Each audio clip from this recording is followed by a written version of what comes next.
হঠাৎ করে ইদানিং এটা কাজটা তাদের টেন্ডার করা হচ্ছে না। ওই দিন আপনাকে আমি ফোন করলাম যে এখানে একটা টেন্ডার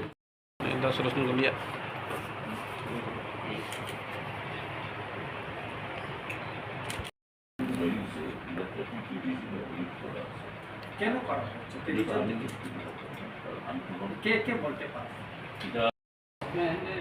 বিশেষ করে আরএনবি এবং স্টেট হাইওয়ে পিডব্লিউডি ওইখানে আমাদেরকে যে এডিসি যারা অ্যাডজাস্টমেন্টে তাদেরকে এখানে টেন্ডার না আমরা সেম সাদের মানে ওনার সঙ্গে দেখা করে উনি গুয়াহাটিতে আসছেন।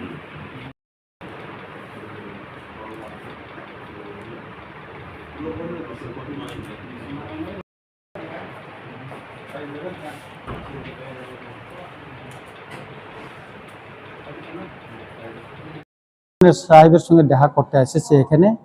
কিছুদিন আগে আমরা জানতে পারি যে টিটিএডিসি থেকে যারা লাইসেন্স নিয়েছে পিডব্লিউডি বা কন্ট্রাক্ট কাজের জন্য বা লাইসেন্স বা অ্যারেঞ্জমেন্ট যারা নিয়েছে তাদেরকে স্টেটে কোনো টেন্ডারে অংশগ্রহণ করতে নিষেধ করা হয়েছে। তাই এই পরিপ্রেক্ষিতে আমরা জানার পর বিভিন্ন কন্ট্রাক্টর যারা আছেন টিটিএডিসি এলাকার বিশেষ করে সেখানে শুধু বাঙালি বা ট্রাইবেল কথা না, এখানে বাঙালিরও অনেক এডিসি এলাকায় ওরাও লাইসেন্স নিয়েছে। আজকে তাদের আপগ্রেড হয়েছে, তাদের লাইসেন্স আনলিমিটেড হয়ে গেছে অনেক বাঙালির লাইসেন্স, এবং আমাদের ত্রিপুরা স্যার অনেক লাইসেন্সও আজকে আনলিমিটেড হয়ে গেছে। তো হঠাৎ করে গভর্নমেন্ট একটা ডিসিশন নিল যে টিটিএডিসির এলাকায় যারা লাইসেন্স নিয়েছে তারা স্টেটে টেন্ডার করতে পারবে না। এটা শুধু পিডব্লিউডি এবং পিডব্লিউডি স্টেট হাইওয়েতেই করতে পারবে না, কিন্তু এগ্রিকালচার, ডিডব্লিউএস বা অন্যান্য যে ডিপার্টমেন্টে ওখানে টেন্ডার করতে পারবে।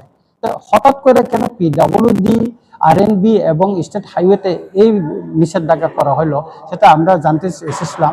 চিফ ইঞ্জিনিয়ারের কাছে আমরা মেমোরেন্ডাম দিয়েছি এবং আমরা সাফিসিয়েন্ট ডকুমেন্টস এভিডেন্সও আমরা দিয়েছি। তারপরে উনি এটা সঠিক উত্তর দিতে পারেন, উপর মহলের সিদ্ধান্ত হয়েছে, আমি সিদ্ধান্তটা ইমপ্লিমেন্ট করছি এটুকু বলছেন।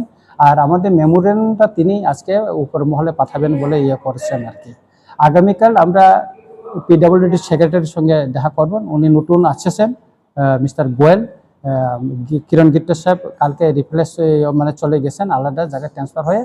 তো সেই জায়গায় আমরা কালকে দেখা করব ওনার সঙ্গে, এবং মাননীয় মুখ্যমন্ত্রী মহোদয়কেও আমরা এই বিষয়টা ওনার পিএসকে আমরা জানিয়েছি। উনি গুয়াহাটিতে আসেন, আসার পর আমরা ওনার সঙ্গে দেখা করব। সব জায়গাতে মানে পার্টিসিপেট করতে পারত। দেখুন আজকে শুধু ত্রিপুরাতে এই আইনটা চালু করা হয়েছে, আসামে বড়োল্যান্ডে লাইসেন্স যারা নিয়েছে তারা স্টেটে আসামে সব জায়গাতে টেন্ডার করতে পারছে। আজকে আপনি আসামের একটা অংশ ডিমা হাউসে যারা লাইসেন্স নিয়েছে তারা স্টেটে সব জায়গাতে টেন্ডার করতে পারছে, শুধু ত্রিপুরাতে এই রেস্ট্রিকশন করা হয়েছে। এটা একটা মানে কি বলবো, এডিসি এলাকায় লাইসেন্স নিয়ে এই স্টেটে করতে পারো, এটা একটা বৈষম্যমূলক আচরণ হয়েছে বলে আমরা মনে করি আর কি। এটা খুবই মানে শুনতেও মানে আমাদের কিরকম একটা লাগছে, এটা ঠিক না।